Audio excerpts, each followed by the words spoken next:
Good evening, my dear brothers and sisters. Salamat doon sa 10 sumagot. Good evening. What if in the next 10 minutes, I will not say a word? I will just keep quiet. And instead, I will tell you, sit down, relax.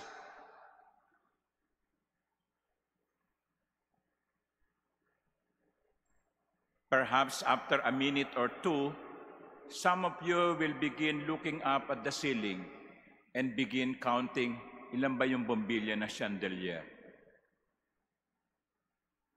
Or maybe some of you will look for a cell phone.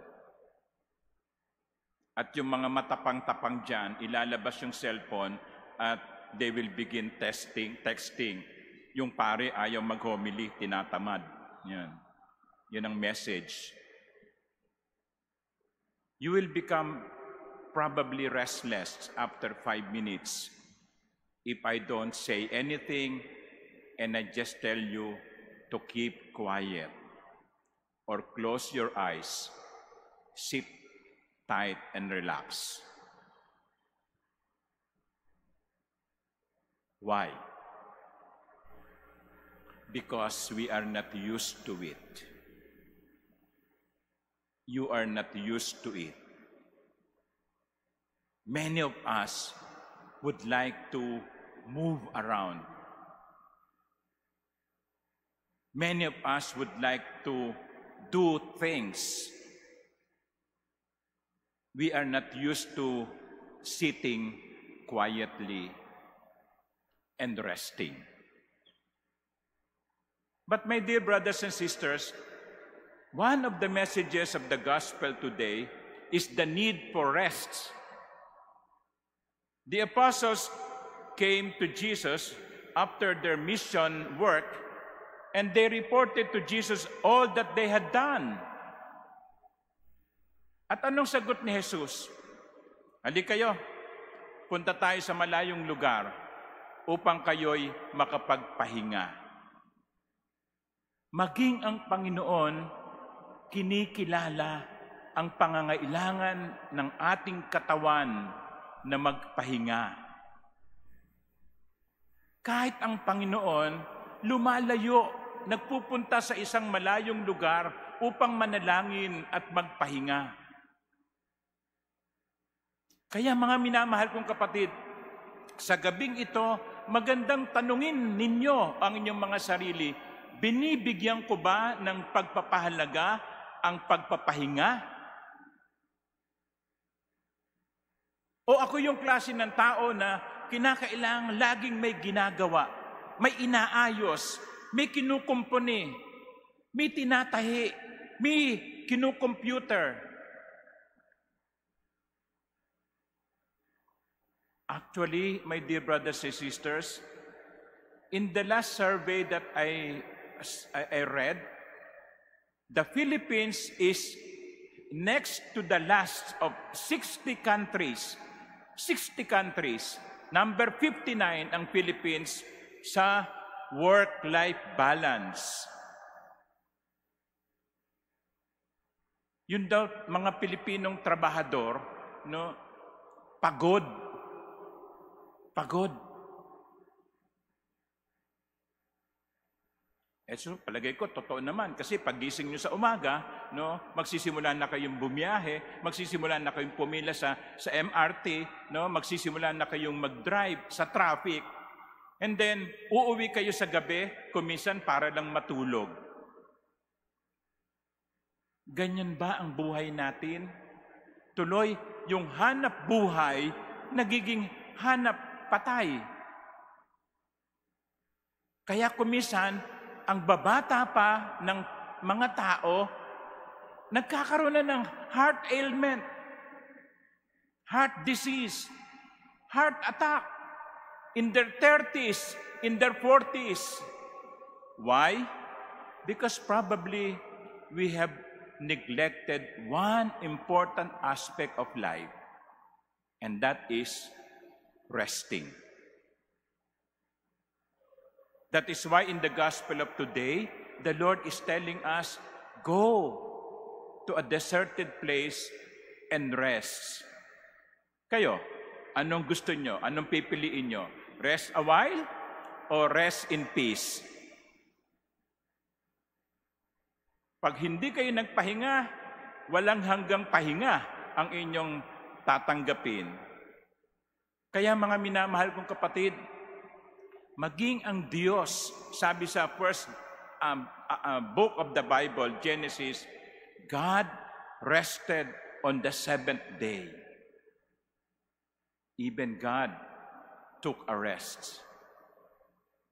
Kaya, wag nating isipin, Father, ang dami-dami pang trabaho eh.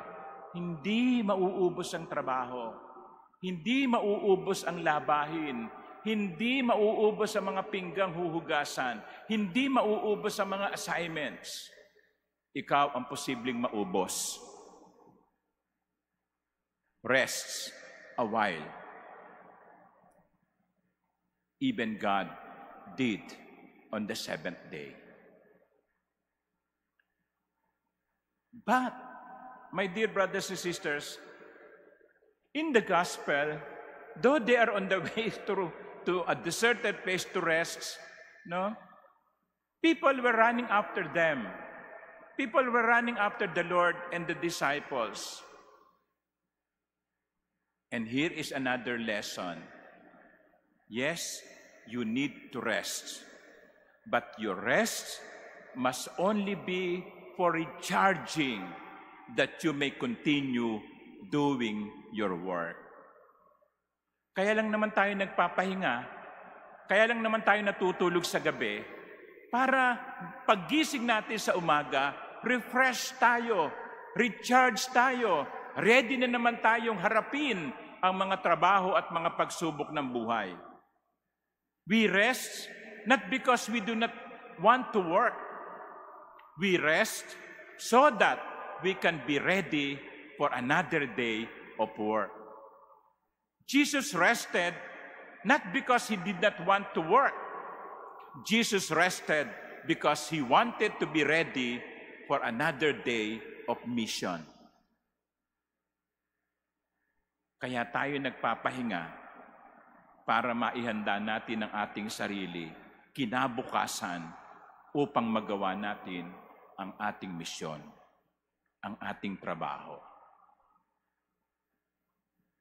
Kasi maraming mga taong umaasa sa atin. Maraming taong umaasa kay Jesus. Kaya't bagamat si Jesus ay nagpahinga, ang kanyang pagpapahinga ay bilang paghahanda sa susunod na araw ng pagmimisyon. Kaya mga magulang, no? Magpahinga kayo sapagkat maraming umaasa sa inyo. Mga teachers, magpahinga kayo sapagkat maraming mga mag-aaral na umaasa sa inyo. Yung mga ibang professional, magpahinga kayo sapagkat sa susunod na araw ay marami pa ring mangangailangan ng inyong katalinuhan at skills. We rest, not because we do not want to work anymore. We rest so that we may be ready for another day of mission.